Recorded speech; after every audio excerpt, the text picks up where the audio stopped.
Okay, तो next question देखो यहाँ पर, receipt by way of direct indirect taxes, interest, dividend and profit from investment, fees and other receipt from services rendered by government और call. ठीक है, तो ऐसी रिसिप्ट जो कि यहाँ पर गवर्नमेंट को डायरेक्ट इनडायरेक्ट टैक्सेस से होती है, इंटरेस्ट से होती है, डिविडेंड से होती है, प्रॉफिट से होती है, या फिर जो फीस वगैरह वो लेते हैं अपनी सर्विसेज के बदले में, उन्हें हम क्या कहते हैं, revenue receipt, capital receipt, tax revenue या फिर नॉन टैक्स रेवेन्यू।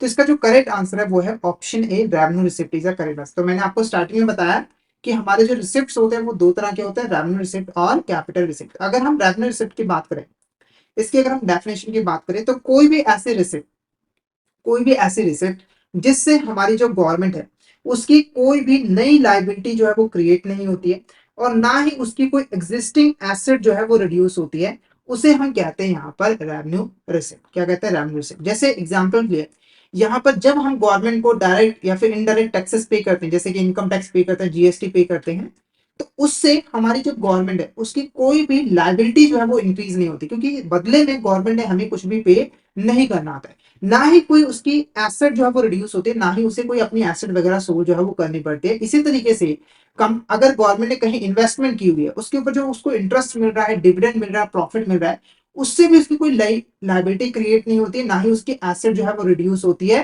तो ये सारे के सारे हमारे रेवेन्यू रिसिप्ट के अंदर आ जाते हैं। तो ऑप्शन ए हमारा क्या होगा, करेक्ट आंसर जो है वो रहेगा। अब बात करते हैं कैपिटल रिसिप्ट। कैपिटल रिसिप्ट क्या होता है, तो देखो कोई भी ऐसी रिसिप्ट जिससे गवर्नमेंट की या तो कोई लाइबिलिटी जो है नई क्रिएट हो जाए, ठीक है, या फिर कोई एग्जिस्टिंग एसेट जो है वो रिलीज हो जाए, इसे हम कैपिटल रिसिप्ट कहते हैं। जैसे दो एग्जांपल्स में आपको मीनिंग समझाना चाहूंगा। पहले बात करते हैं, एक एक्स कंट्री की गवर्नमेंट है, उसने वाई कंट्री की जो गवर्नमेंट है उससे यहाँ पर 500 करोड़ रुपए का लोन जो है वो ले लिया। देखो 500 करोड़ रुपए एक्स कंट्री की गवर्नमेंट की क्या है, रिसिप्ट।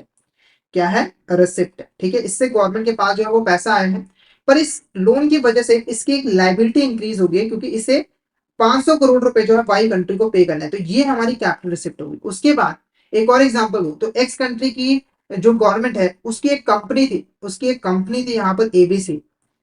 तो एक्स कंट्री की गवर्नमेंट ने क्या किया, इस कंपनी को जो है वो सोल्ड कर दिया, जिसके बदले में उसे 50 करोड़ रुपए मिले। ठीक है, तो ये 50 करोड़ रुपए इस कंपनी की क्या है, रिसिप्ट है, क्योंकि इसके पास पैसा आया, पर इससे उसकी एक एग्जिस्टिंग एसेट जो है वो रिड्यूस हो गई, क्योंकि अब ये कंपनी जो है वो गवर्नमेंट की नहीं रही है। तो ये भी रिसिप्ट हमारी कैपिटल रिसिप्ट जो है वो कहलाएगी। ओके, नेक्स्ट क्वेश्चन की बात करें, receipt by way of loans raise from market, borrowing from RBI, external assistance from foreign governments, recoveries of loans and advances are called। ठीक है, तो यहाँ पर हमारे देखो गवर्नमेंट ने क्या किया है, सबसे पहले मार्केट से लोन लिया है, उसके बाद आरबीआई से यहाँ पर बोरोविंग की है, उसके बाद यहाँ पर फॉरेन गवर्नमेंट से भी असिस्टेंस लिया है, यानी कि लोन लिया है, और गवर्नमेंट ने जो पहले से लोन्स एंड एडवांसेस दिए थे उसकी भी रिकवरी यहाँ पर हुई है। तो ये जो रिसिप्ट है, क्योंकि इस सभी में गवर्नमेंट के पास पैसा है, तो इस रिसिप्ट को हम क्या कहेंगे, इसे हम रेवेन्यू रिसिप्ट कहेंगे, इसे हम कैपिटल रिसिप्ट कहेंगे, इसे हम टैक्स रेवेन्यू कहेंगे, या फिर नॉन टैक्स रेवेन्यू कहेंगे। तो फटाफट से इसका आंसर बता दिए, इसका आंसर आपको क्या लग रहा है, क्या होगा करेक्ट आंसर, इसको हम क्या कहेंगे, फटाफट से चैट बॉक्स में बता दीजिए।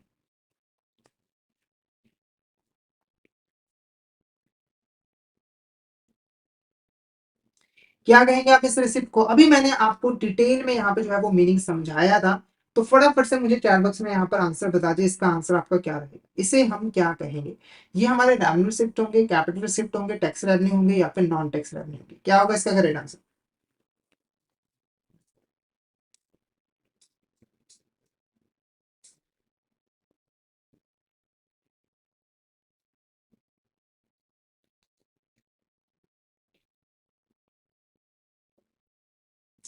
फटाफट से यहाँ पर चैट बॉक्स में बता दीजिए, आपका जो पार्टिसिपेशन है वो बहुत ही कम है, जो कि अच्छी बात नहीं है। आपको ज्यादा से ज्यादा पार्टिसिपेट करना है, ज्यादा से ज्यादा क्वेश्चंस के यहाँ पर आंसर जो है वो कहना है, ताकि आपको भी अच्छा लगे, आपकी प्रैक्टिस हो, ठीक है, और आपको पता लगे कि आप कहाँ पे स्टैंड करते हो, आपकी प्रिपरेशन कितनी है। तो कॉन्ट्रीब्यूशन जरूरी है। तो क्या लग रहा है, अगर डाउट है तो आप चैट बॉक्स में मैसेज करके पूछ सकते हो, पर यहाँ पर इसका आंसर मुझे बताइए।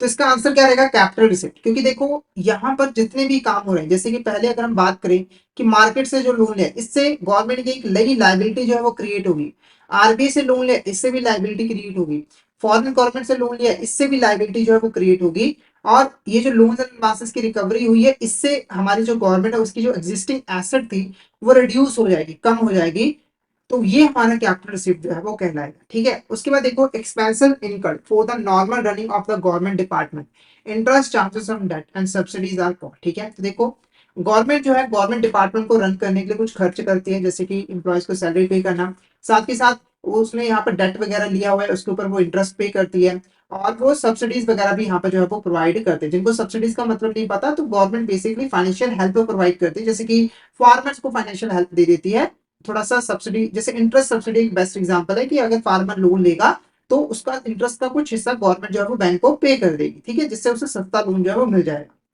तो ये सारे एक्सपेंस है, ये सारे एक्सपेंडिचर है हमारी गवर्नमेंट के। तो इन एक्सपेंडिचर को हम क्या कहेंगे?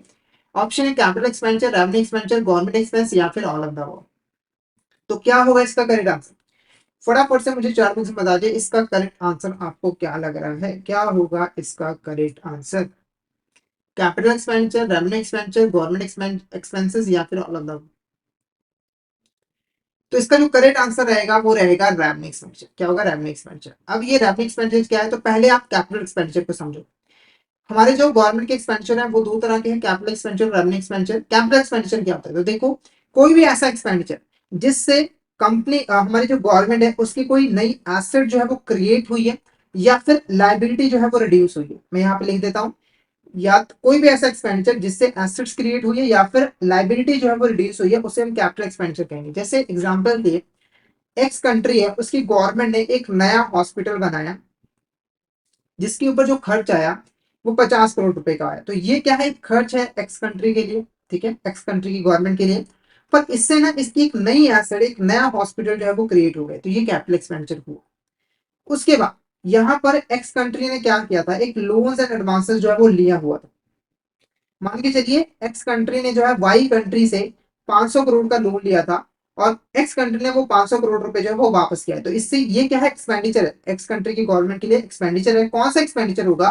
कैपिटल, क्योंकि इससे ना हमारी एक लाइबिलिटी, फ्यूचर की जो लाइबिलिटी है वो रिड्यूस हो गई है, तो ये हमारा कैपिटल एक्सपेंडिचर होगा। ओके, उसके बाद है रेवेन्यू एक्सपेंडिचर। रेवेन्यू एक्सपेंडिचर क्या होता है? देखो कोई भी ऐसा एक्सपेंडिचर जिससे, जिसको करने पे गवर्नमेंट की ना तो कोई एसेट क्रिएट हो रही है और ना ही कोई लाइबिलिटी डिक्रीज हो रही है, तो वो हमारा रेवेन्यू एक्सपेंडिचर होगा। जैसे गवर्नमेंट अपने एम्प्लॉयज, मतलब गवर्नमेंट डिपार्टमेंट के अंदर जितने भी एम्प्लॉयज करते हैं उनको सैलरीज पे कर रही है, तो इससे क्या होगा?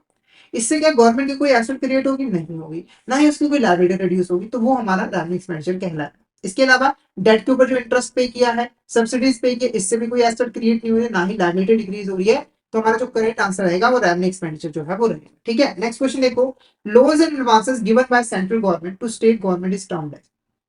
अगर हमारी जो सेंट्रल गवर्नमेंट है उसने स्टेट गवर्नमेंट को किसी भी तरह का लोन्स एंड एडवांसेस प्रोवाइड किया तो उसे हम क्या कहेंगे? Capital expenditure, revenue expenditure, government expenses या फिर ऑल ऑफ द। तो मुझे यहाँ पर इसका आंसर चाहिए। मैंने आपको अच्छे तरीके से मीनिंग यहाँ पर समझा दिया है कैपिटल एक्सपेंडिचर का, रेवेन्यू एक्सपेंडिचर और गवर्नमेंट एक्सपेंसेस का। तो क्या होगा इसका करेक्ट आंसर? फटाफट से चैट बॉक्स में बता दीजिए। ऐसे लोन्स एंड एडवांस जो कि यहाँ पर सेंट्रल गवर्नमेंट देती है स्टेट गवर्नमेंट को, उन्हें हम क्या कहते हैं? Capital expenditure, revenue expenditure, government expenses या फिर ऑल ऑफ द। क्या होगा इसका करेक्ट आंसर? क्या होगा इसका करेक्ट आंसर?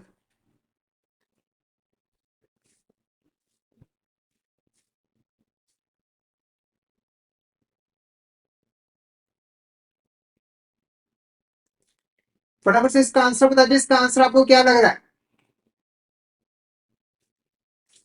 फटाफट से इसका आंसर बता दीजिए। इसका आंसर आपको क्या लग रहा है? Capital expenditure, revenue expenditure, government expenses या फिर ऑल ऑफ द। तो यहाँ पर देखो कैपिटल एक्सपेंडिचर हमारा करेक्ट आंसर है। Capital expenditure is a correct answer, क्योंकि देखो लोन गिवन किया है तो इससे गवर्नमेंट की एक एसेट जो है वो क्रिएट हुई है, तो ये हमारा कैपिटल एक्सपेंडिचर कहलाएगा। ठीक है, एक और यहाँ पर चीज बता दूं कि जब यहाँ पर कोई गवर्नमेंट ग्रांट प्रोवाइड करती है सेंट्रल गवर्नमेंट स्टेट गवर्नमेंट को, तो वो हमारा कैपिटल एक्सपेंडिचर नहीं होता। ये आप ध्यान में रखिए कि अगर हमारी गवर्नमेंट ने कोई ग्रांट प्रोवाइड किया स्टेट गवर्नमेंट को, ग्रांट क्या होती है? एक तरह की फाइनेंशियल हेल्प होती है। जैसे कोई स्टेट बहुत ज्यादा सफर कर रही है, फाइनेंशियल डिफिकल्टी फेस कर रही है, तो सेंट्रल गवर्नमेंट उसकी मदद करने के लिए उसको थोड़ा पैसा दे सकती है। अब ये जो पैसा होता है वो कोई डेट नहीं होता है, कोई डेट नहीं होता है, यानी कि स्टेट गवर्नमेंट को वो पैसा वापस नहीं करना पड़ता है। ठीक है, अब ये जो ग्रांट दी है इससे हमारी, क्योंकि ये डेट नहीं है तो गवर्नमेंट की कोई एसेट क्रिएट नहीं हो रही है, इसीलिए हम इसको रेवेन्यू एक्सपेंडिचर जो है वो मानेंगे। तो कहीं अगर ग्रांट आपको लिखा मिल जाए तो वो हमारा रेवेन्यू एक्सपेंडिचर होगा, पर अगर नॉर्मली लिखा है कि लोन्स एंड एडवांसेस प्रोवाइड किया है, तो वो हमारा कहलाएगा कैपिटल एक्सपेंडिचर। क्या कहलाएगा? हमारा कैपिटल एक्सपेंडिचर। तो ये हमारी जो केस स्टडी थी वो रिलेटेड थी किसके साथ? हमारे रिसिप्ट और एक्सपेंडिचर के साथ। तो आई होप आपको यहाँ पर क्लियर हो गया होगा।